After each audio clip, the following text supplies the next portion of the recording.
समझ नहीं आ रहा अपने सैलरी इंक्रीमेंट का क्या करूं। बेटा इतना क्या सोच रहा है? अपने म्यूचुअल फंड्स के एसआईपी का टॉपअप करा ले। This is the right time.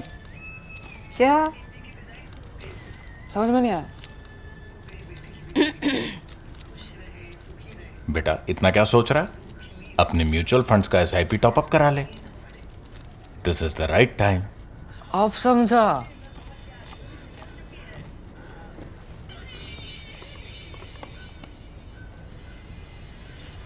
Mutual fund investments are subject to market risks. Read all scheme related documents carefully. When was the last time Amit Shah went abroad? Can you guess? That was way back in 2006, as per his official website. Is it that he hates foreign soil or foreign climate? Of course not. It's because he is a 24/7 politician. He does not take breaks, not even within India. That's what makes him what he is, a formidable politician who is respected and or feared as much by his friends and foes in politics as by civil servants in his ministries. You may wonder what this yardstick of foreign travels would say about Prime Minister Narendra Modi. He has made over 150 foreign trips in 11 years. Does that make his political commitment any less? Not at all. Modi's foreign visits are also a part of his role as a 24/7 politician. These visits go into his branding as a Vishwaguru back home. Now, what should we make of Rahul Gandhi's foreign tours?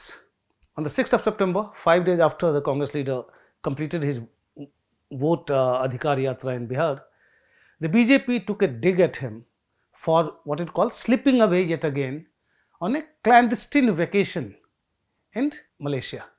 Now, I quote a tweet here. Looks like the heat and dust of Bihar's politics was too much for the Congress Yuvraj, who had to rush off for a break.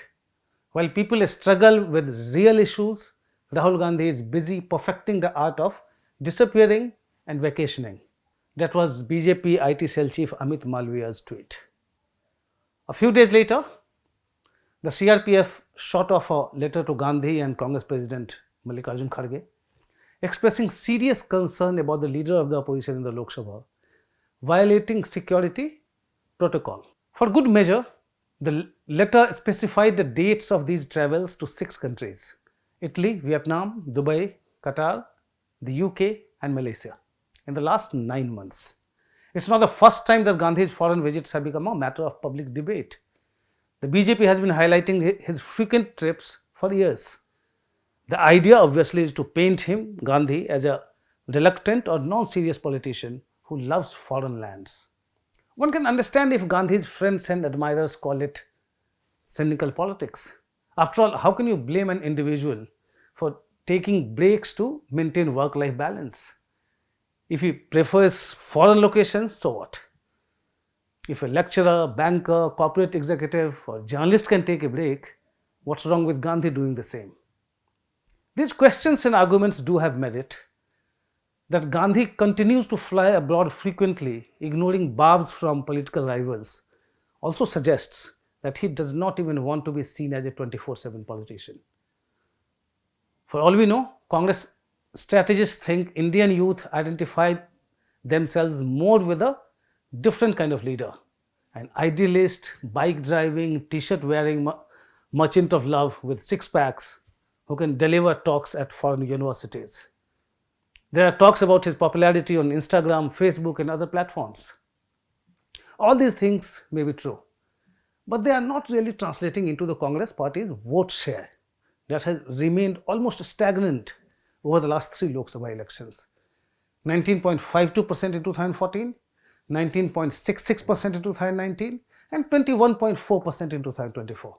Even the marginal gain of 1.74 percentage points in 2024 and also a gain of 47 seats over the 2019 tally of 52 has to be seen in the context of the Congress being a part of the Grand Alliance India bloc. A Congress leader can argue that the party contested 93 seats less this time, 328 in 2024 against 421 in 2019. And so the point about the stagnation in the vote share may be misleading. Maybe, but the Congress gaining from the opposition unity cannot be disputed either. The party's performance in subsequent assembly elections also does not suggest that. For the sake of argument, let's assume that the Congress could have secured 2-3% more votes if it had contested more seats. But that would also be seen as a stagnation for a party whose lowest vote share since independence and before 2014 was 25.82% in the 1998 parliamentary election.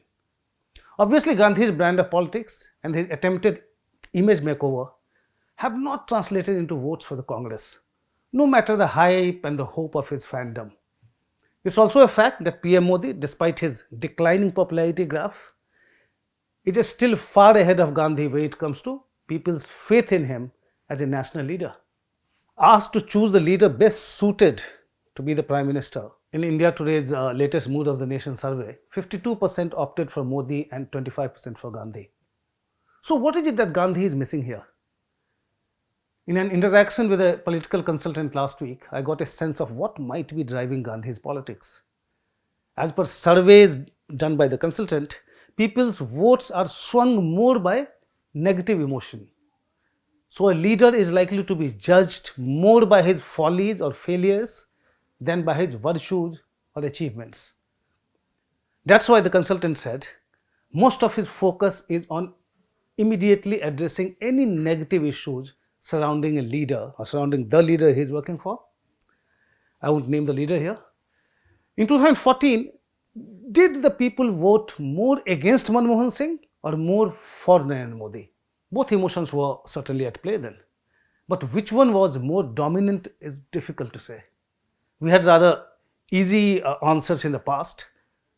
For instance, the people toppled the Indira Gandhi government in 1977 primarily because of their dislike for her, not because they wanted Jayaprakash Narayan, eventually Morarji Desai, to be the Prime Minister. In 1989, the dominant anti-Rajiv Gandhi sentiments endeared VP Singh to voters. Rahul Gandhi is convinced that negative emotions play a larger role in dictating people's voting behavior. Or so it seems from his campaign strategy in the run-up to both 2019 and 2024 elections. Almost the entire focus of his campaign has been on projecting PM Modi in a negative light. From Chaukidar Chor Hai slogan to jibes at 56-inch chest to murder of the constitution, vote chori is only the latest. Given that the BJP's tally came down to 240 seats in the 2024 Lok Sabha polls, Congress strategists must be feeling emboldened. They may want to have a relook at the BJP's vote shares. 31.34% in 2014, 37.7% in 2019 and 36.9% in 2024.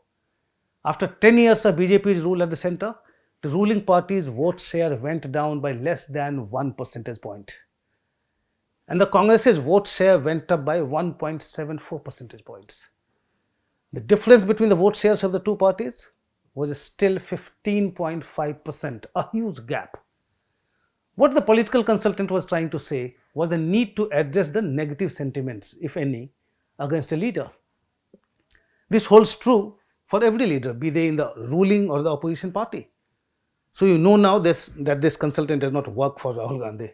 While the Congress leader is entirely focused on trying to generate negativity about PM Modi and his party, Gandhi does not seem to realize that he also needs to address the negativity that his rivals have generated about him over the last 2 decades. For instance, he cannot afford to be seen as a non-serious politician. Making an issue of his foreign trips may be cynical, but it's politics at the end of the day. A section of the urban, middle class, liberal, aspirational people may find it perfectly all right. But the poor and the underprivileged may not get the same message. They may also be aspirational, but probably not enough to identify themselves with a high-flying globetrotter. It's nobody's case that a leader should not travel abroad, but he must find a way to counter the rival's attempt to paint him as a non-serious politician. This is just one example. PM Modi's principal challenger should know the things about him that keep the voters away from him and his party. 25% people may want him as the PM, but he has to find out why the remaining 75% don't. he must also know how to address those negative things. Rahul Gandhi can do that only when he admits to himself, while the 2024 Lok Sabha elections were a setback to Prime Minister Modi, they were no victory for the Congress. We have already discussed the numbers. The next step, of course, is for Gandhi to ask himself, what is wrong with my politics? He can't ask the people around him. They are all yes men and yes women. They are the ones who keep him in a make-believe world. Rahul Gandhi must fire them first if he wants to get an honest answer. That's all from me in this episode of Politically Correct. Thanks for watching.